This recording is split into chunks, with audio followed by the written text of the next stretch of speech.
Welcome to the Data Product Management in Action podcast, created and executive produced by me, Scott Hurlman, and brought to you by Soda, your best friend in data quality and contracts tooling. We created this podcast to serve as a place for actual practitioners bringing product management practices to data, whether that is to AI and ML, data products, platforms, or everything else in data, right? And it's to dig into the nitty-gritty of product management in data, but in fun and dynamic conversations. It's not just lift and shift from software product management. We have a great set of hosts for you that are also practitioners, so they can really get into those specifics and dive deep and get you the information you want to know rather than just high level, here is what a data product is. This is about cutting through the noise of data product management to drive towards actionable insights, hence the actual podcast name, Data Product Management in Action. So sit back and enjoy another awesome conversation. Your host today is Frannie Helforoush, Technical Product Manager of the Data Platform and Data Product Manager at RBC Global Asset Management. A reminder that all hosts and guests are only representing their own views. Hello, everyone. Welcome to another episode of Data Product Management in Action podcast. I'm your host, Frannie Helforoush, and today we are going to have an exciting conversation with lovely guest, Jill Maffeo. Jill has a lot of experience in both software product management and data product management, and today we are going to mostly focus on team structure and product teams versus data teams and a lot more. Quick disclaimer here, Jill is representing her own view and is not representing the views of her company. So please welcome Jill Maffeo. Hi, Jill. Hi, Frannie. Thanks for having me. Yeah, welcome to the podcast. I'm so excited for this conversation. So let's just start with a quick introduction of yourself, your product, and your current role. Sure. So my name is Jill Maffeo. I came up in analytics and I've spent about 10 years of my career in that space. That eventually transitioned into data product management. And then that moved into customer-facing product management with a data team component. So I currently work for Vista. The one thing to know about that company for the context of the podcast is we sell a lot of customizable products. And when someone is going through that process on our website, they typically need to design those products in order to check out. So that will come up later. In my previous data product management role at Vista, I worked more in the channel platform enablement space. And I also worked on some of the marketing measurement and share of search measurement spaces. So that was a really interesting connection to the current product that I'm on of site search, because we had a lot of interesting overlaps with taxonomy development, the understanding of query data from paid search, organic search to site search.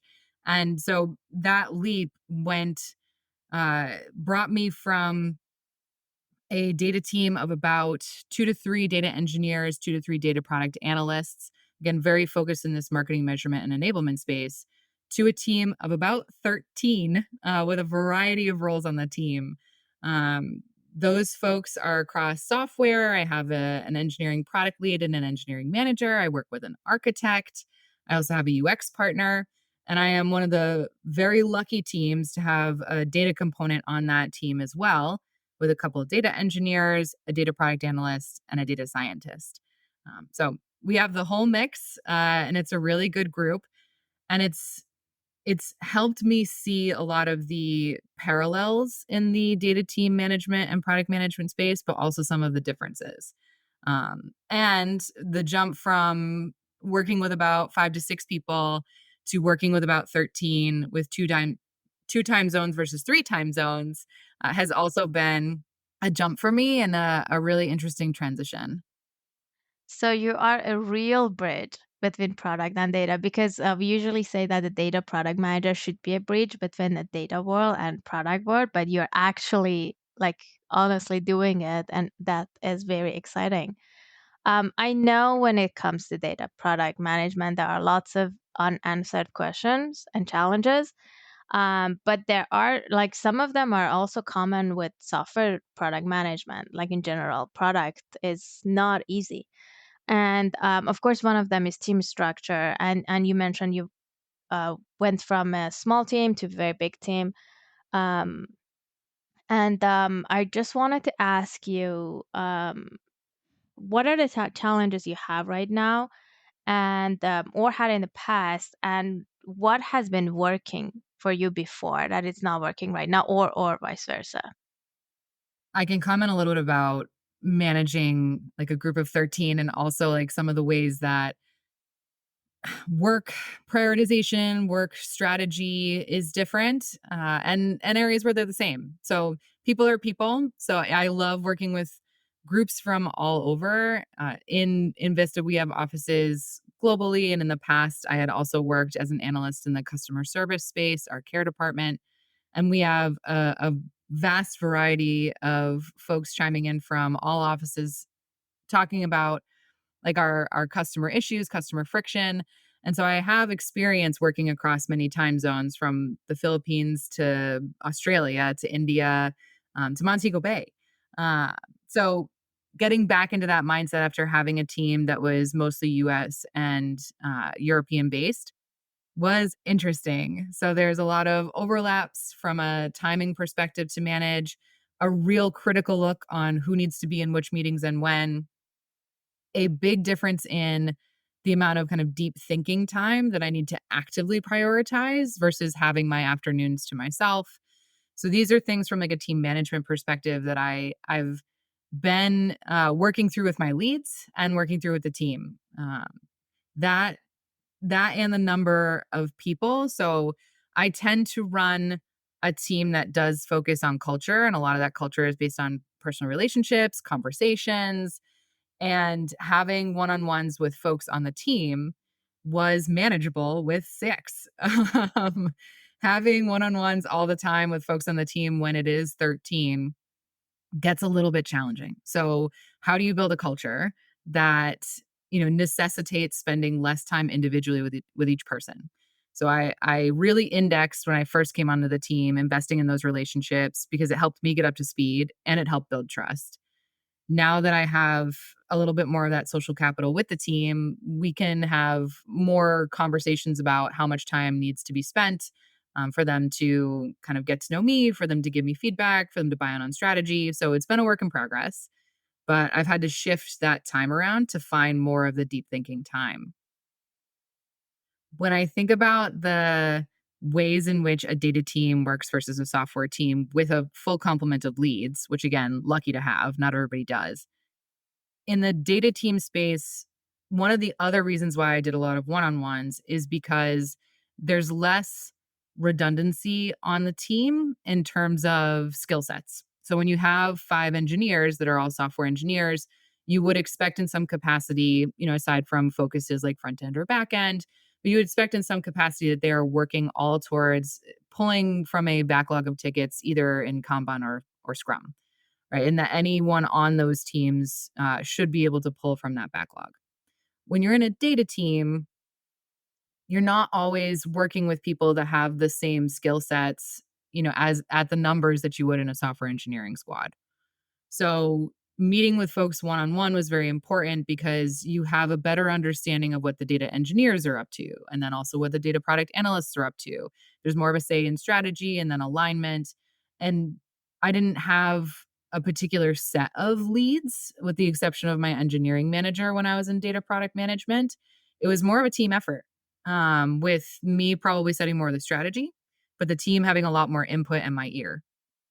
Moving into a team that's 13, moving into a team with a full complement of leads, and moving into a team that has a software component has been really interesting. Again, speaking of where I distribute the one-on-one time, I do need to speak with my data product analyst more often because she is the only data product analyst. And so she is working on something very specific, and we are talking about what those tickets are, we're refining them, as opposed to being in a larger 60-minute, 90-minute refinement meeting with 5 software engineers. Like, we use our one-on-one time for some of that. So for the data folks, I do spend a little bit more time individually. And then with the software folks, I tend to spend more individual time when there's projects that are spiking or things that they need my help on, whether that's because of my analytics background. I still dabble in Snowflake. I still dabble in metric development. That still makes me happy. Or if there's, again, a decision that they need from me, that's where I spend more of the time there, and then lean on my engineering product lead to bridge the gap with the time that I can't always spend one-on-one. The data folks aren't yet pointing tickets. The engineers do regularly. They kind of all weigh in on that. And we are working right now in 2-week sprints. Again, there's more information about velocity from the software engineering side. It's still a little bit a work in progress on the data side in terms of if we want to measure that, how we want to do that, if they should be Kanban. But we are learning across both of the teams' best practices and sharing them together. That is great. Thank you so much. Um, I always hear that people are saying that although they do Scrum, they're always saying that in data teams, Kanban works better. So we personally also do Scrum, so I don't know if Kanban works better, but that's a comment that I hear very often from people. Um, so I know that you're also trying to implement the product trio. I don't think you call it product trio. I think you call it something else. But in general, product trio is a term that Teresa Torres comes up with.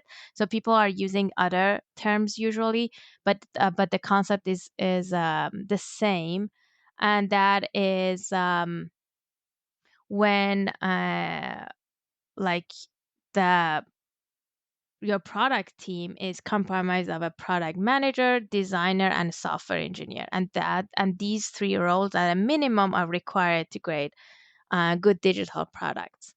What is your experience with that, and how do you come up with who comes from the data perspective, and who comes from, because we have at least one more role in that equation, and that is data. So some software they have a designer, some they don't, if they are focusing on data, but I think you have all. So how do you manage that? It's a hot topic, and not just for my team. We actually just kicked off a PM guild a couple months ago, and this was a recent topic there as well. And what we figured out kind of in that touch base with the other PMs is that while it is talked about often as a product trio or a product triad, the amount of leads that people are working with varied greatly. In a lot of data teams, a lot of people consider it to be two, whether that's a lead data engineer or a data scientist or the engineering manager. And then the rest of the team collectively develops strategy or prioritizes work with the product manager. But in some of the software spaces where you would expect there to be a full kind of that triad, um, it's still either not always three. If there's a platform team, they don't always have UX, or it may be more than three, which is the case in our team. We have an engineering product lead, we have a UX person on the team, we have an engineering manager, and then myself as the PM. So that was four. That was kind of our core group. We were working very closely probably in the first 6 months when I was on the team, to develop that culture, get some quick wins out the door, understand kind of like the customer experience in search, and get up to speed on also all of the back end of search and what the terminology is, where the health of the data was. And at that point, I was meeting very closely with the data folks as individuals. And then the engineering manager was also helping shape kind of the roadmap in the data space. As we hit January, we added someone else to the leads equation. We are now also working with an architect. And this is a really critical point for us because we are thinking about what it takes to build kind of the next iteration of our search experience and what that takes technically. So we are going through a lot of technical discovery right now to figure out the direction. And again, once we do that, the architecture and infrastructure will need. So we now have an architect in the space. That's 5, 3 of which are technology roles. So we will be having a conversation about roles and responsibilities with our agile coach, just to make sure we have clear decisions from the team being made, instead of kind of, are we in consensus? Is this an area where we need to be in consensus? Is there an area where somebody is the decision maker? Who is that decision maker? Again, especially as we're in this very heavy discovery space, we need to be aligned on the direction and who is leading there. So that is a partnership. We are working through it. It's great to have an architect on board. We are figuring out how to add them into the culture, how to learn from them. So it's a work in progress. As we consider the role of data in this kind of path moving forward in search, we are also asking ourselves whether or not one of our lead data engineers should be coming to some of our specific leads meetings more often. So we go back and forth because that is 6, and that is a lot, as I had mentioned before. There is a lot of good things about having people from all different areas of the team involved in strategy setting, because we do get perspectives from all sides. There is also, again, working through the kind of the decision ownership piece, making sure we're not in a too many cooks in the kitchen situation, and also kind of not getting stuck in a too long informing again, right? Because we need to build deep trust. We need to have candid conversations, and adding people incrementally month to month. Like, are we in a good place to do that? Are we healthy enough to do that? So these are conversations that we're working through right now. Um, I think we are lucky in a lot of ways, as I'd mentioned before, to have the full complement. We're just trying to figure out the best way to employ that towards strategy and discovery. That is very interesting. I really love that you're experimenting, adding more leads to that product trio, because the three is a minimum. You can always add, but then it comes with the pros and cons. Like, you have more leads, but then at the same time, it's so hard to manage all of the opinions and ideas at the same time. And then on the other side, all of them except for product and UX lead are technical. And then you two, like product manager and the UX lead, are the only one that have a connection with business or with the users and customers, right?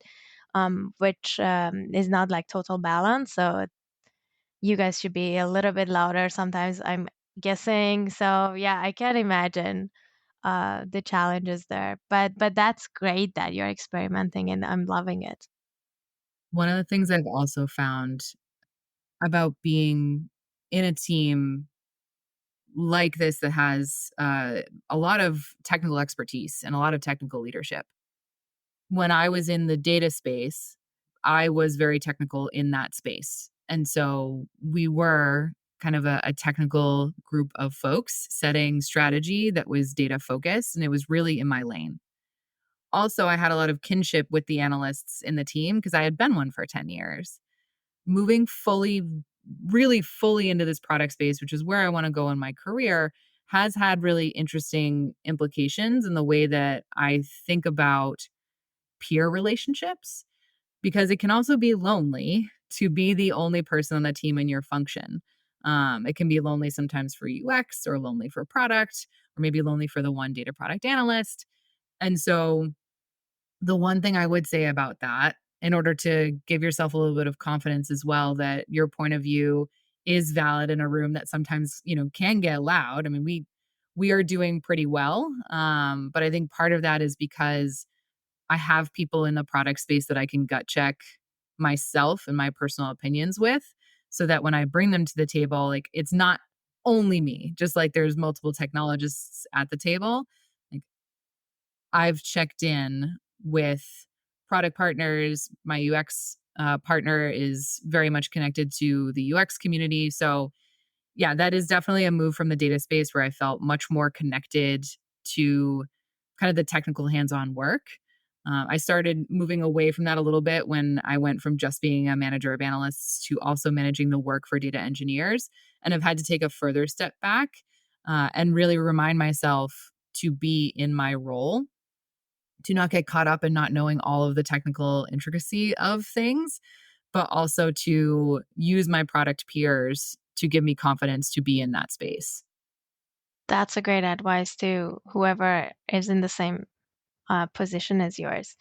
Speaking of lonely, I know that there are data product managers that are reporting to a data lead, which makes them really lonely because everyone are from data world in that team, including the manager, but then there's only one product focused person in that team. So who do you think a product or a data product manager should report to? A CPO or a data leader? It's a good question. Right now, we have a little bit of both. So we have an organization that has someone who was previously the CDO took on also the engineering component of the company when product split out and became product and UX as opposed to product managers and software engineering teams. So we have a product and UX organization in the company under a CPO, and we now have a data component and an engineering component underneath someone who leads our technology space. Um, when that organizational change happened, some data product managers, like myself, moved directly into the product org. Some of those folks either moved into teams that required more analytical leadership or had data team components.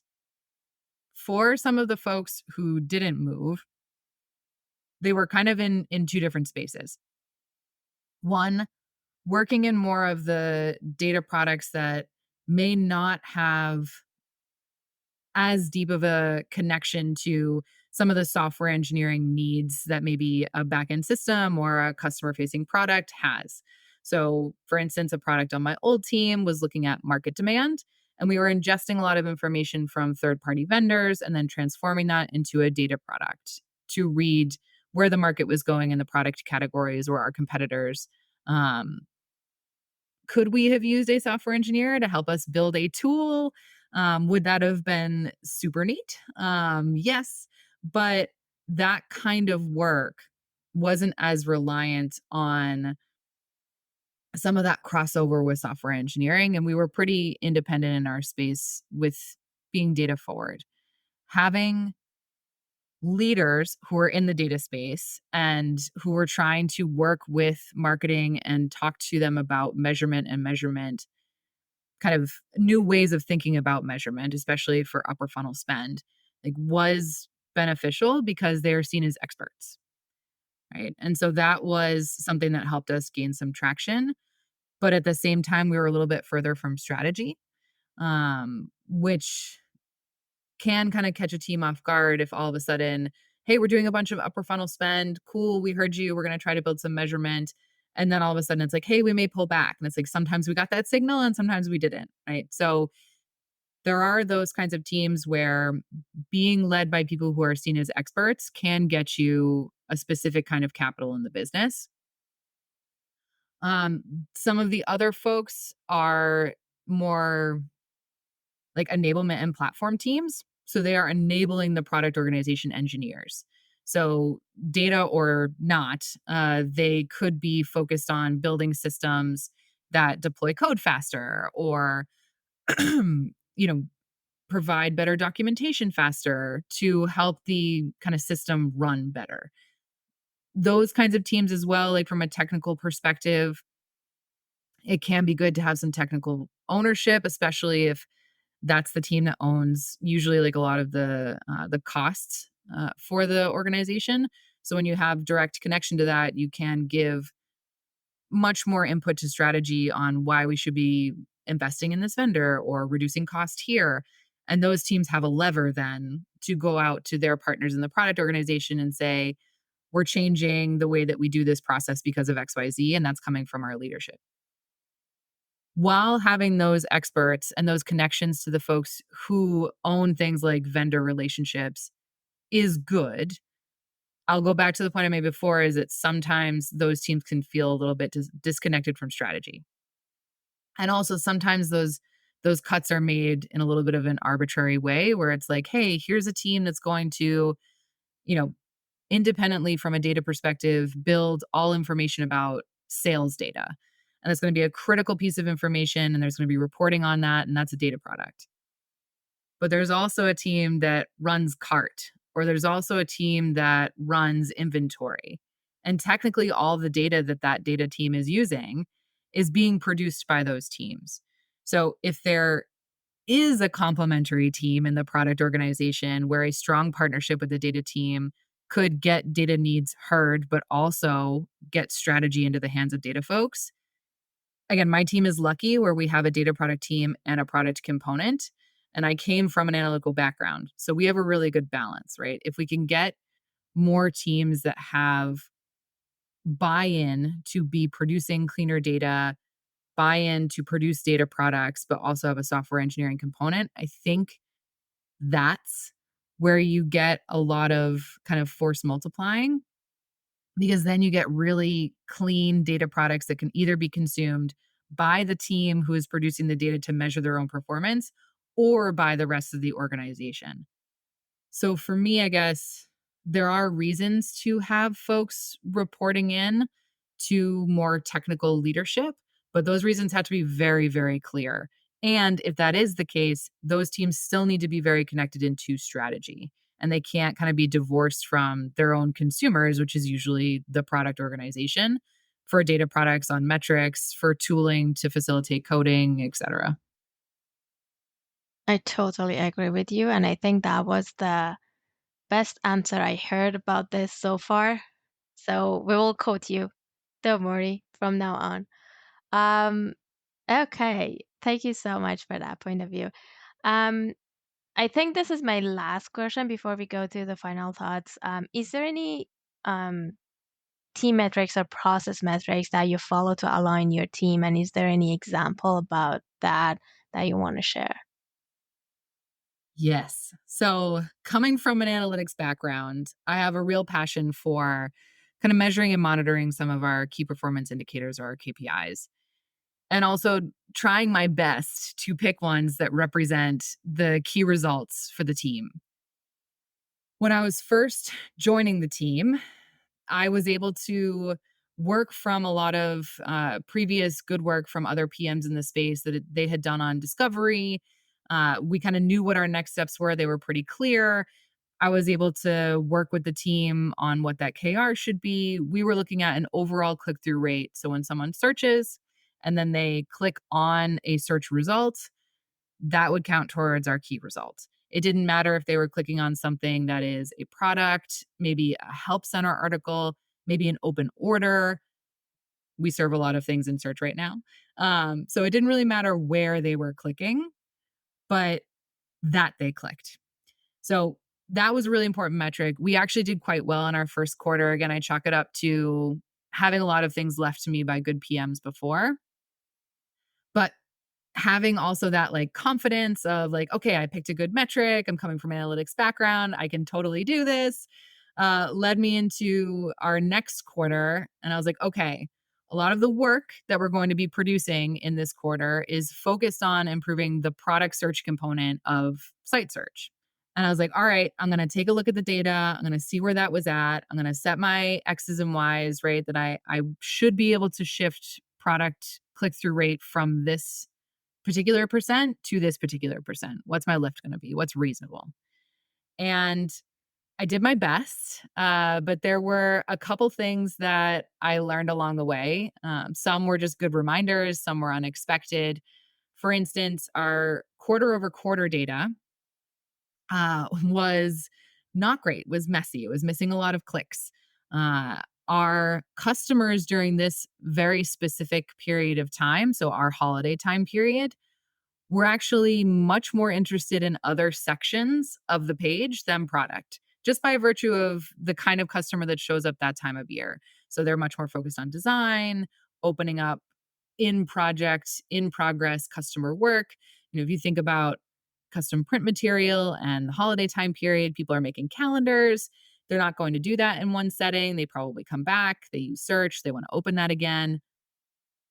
Also, the page changes that we were making to elevate product had unintended consequences and shifted some of the other sections around. And so it was this perfect storm of, even if we had done things to improve product search, it wouldn't have mattered because customers weren't really coming to us for product at that time. Uh, the data that we were looking at, even if we had looked at it by section, wouldn't have been accurate because it was a bit messy. And the major lesson learned really is that, it doesn't really matter what you are prioritizing. It matters what the customers want. So even if, again, we had knocked product search out of the park, it may not have mattered at all. So from Q2 moving forward, we were like, all right, learned a couple things. Didn't meet that KR, but because we had gone into the quarter with companion metrics to our KR, which sidebar always have companion level metrics. Like, you're going to incentivize the wrong thing if you just look at one metric. For instance, if you want to raise your sales and you heavily discount, you will cut your profits, right? So always have a secondary metric. So we were looking at product click-through rate. We were also taking a look at overall click-through rate and also customers who were engaging with product and designs, making it through the design stage. So they had successfully moved forward, made a decision, were in progress with a project. So while we were seeing that product click-through rate was going down, we also saw that overall click-through rate was relatively stable, as was made it rate. And so we were concerned, but we weren't panicked. We did a deep dive, and then we learned a lot more about our customer behavior during that period of time. And for the most part, have kept our data pretty clean since then. And it's been a much higher priority in the team because now they're all invested in the metrics as well. And they want to do well. And in order to do well, you have to know kind of where you were, what customers were doing, and how they did, which means data that you're capturing right now could either help you or come back to bite you next year this time. So making sure that the KR that you're looking at is something that, based on the customers you're working with and the work you're doing, but also previous patterns, all makes sense, instead of just saying, like, this is what I'm working on and this is what I can impact, because that was definitely a learning experience for me, and something that we've kind of moved forward with, both in the clean our data and also in the new metrics development space. Back to my analytics roots. Like, is click-through rate actually the best metric for us? It is right now because we don't have things like relevancy, but we want to work towards that because we think that that's better, right? Search satisfaction, we think that that's better. We just don't have it today. So this is a really good reminder as well that proxy metrics are proxies. Like, they are more attuned to customer behavior in this case than actual customer forward progress, customer satisfaction, relevant products. So cleaning that data, getting better metrics, keeping all of the metrics that we look at in context, and focus on customer needs, not only the work. This was definitely a big one for me, and one I will continue to remind myself of every time I have to set new KRs, which here is quarterly. This is a great example of lesson learned. And also, I really like that you touch on with that example, touch on everything like customer needs, customer behavior, and data driven decisions, like where to focus, product metrics, like everything was in that example. So I really love it. Thank you so much for sharing it. Any final thoughts? Any last word of wisdoms to share? I guess I'll mention two things. One thing I kind of skipped over before when I was talking about my leads, and then I'll close out and leave you to it. So the one awesome thing about having a full complement of leads on a team that is across data and tooling and front end is that we are stretching our leads across spaces and stretching our strategy in ways that I wasn't able to do in the teams that I was running before. So, for instance, we are building an internal tool for our partners and our merchandising teams and our operations teams to tag objects on the back end, like tag banners with the use case of trade show, right? So that ranks better in our search results. And so we are building a tool to do that. And we have a UX partner on the team. And it is my first time as a product manager. I've been an analyst on a squad with UX before, but it's my first time as a product manager working with a UX lead. And I kind of went into it making the assumption that maybe tooling wouldn't be interesting for her, or that, we would have commitments otherwise that needed to take priority. But she was really interested. And she was like, I think we should run customer interviews, even if I can only spend an afternoon on this. Like, let's set you guys up for success. So using a UX designer and tooling, like, that is a huge win. Also thinking about where I was before in data product management without a software engineering team, like, we were building dashboards. And so people would come and they would be able to look at data, they would get insights, maybe we were sending alerts, maybe we were getting a little bit more sophisticated in that space. And then I also used to work with software engineers that built tools. And those tools were, hey, you come to this tool and you take an action because some other tool or some other dashboard or some other strategy told you that you needed to take this action. And those were very specific separate lines. Software engineers work on tools, data product analysts and data product engineers worked on dashboards. Now I have both components in my team, and I am very excited to start getting to a place where instead of someone going to a dashboard and then going to our tool, they are going to one place that is helping them make decisions based on data and showing them what to optimize and where to do it. So we're not there yet, but this is an opportunity that I really want to take advantage of because we do have both components on the team and I prioritize their time. So getting to actual data-driven tooling is something that is kind of like it's a wish for me. It's a hope for this team. So we'll see. We are in progress on both of those things. We just have to get them closer together. So that's just like a plug for some maybe non-traditional leads being in a space where we've really tried to make the most of that. And, you can get some really interesting things when you add some folks to a team that maybe you normally wouldn't. So we're very excited for that. We're trying to take full advantage. And the last thing I would say is I'm always looking to connect with other search PMs. It's a very fast changing space. It's a very interesting space. And it also bridges that data and product and kind of software engineering juncture in neat ways. So if you are interested in connecting, you can find my LinkedIn, and I'd be happy to message back and forth. That is great. Thank you so much. I really always enjoy talking with you. It's lots of wisdom, lots of experience, and thank you so much for sharing all of them. We will link your LinkedIn for sure to this episode. So if anyone wants to find you, they will. And thank you so much for coming to the podcast and having this episode with us. Thank you, Frannie. It's always a pleasure. Thanks. Bye. Bye. Thanks so much for listening. Hopefully you got some great actionable insights out of this episode.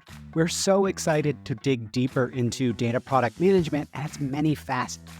If you want to engage more with the show, you can follow us on LinkedIn and check out Soda's website at soda.io for more related content around product management in data. And if you are a practitioner bringing product management practices to data and want to potentially be a guest, please check the show notes for a link to apply. And as always, we strongly encourage people from underrepresented groups in tech to apply.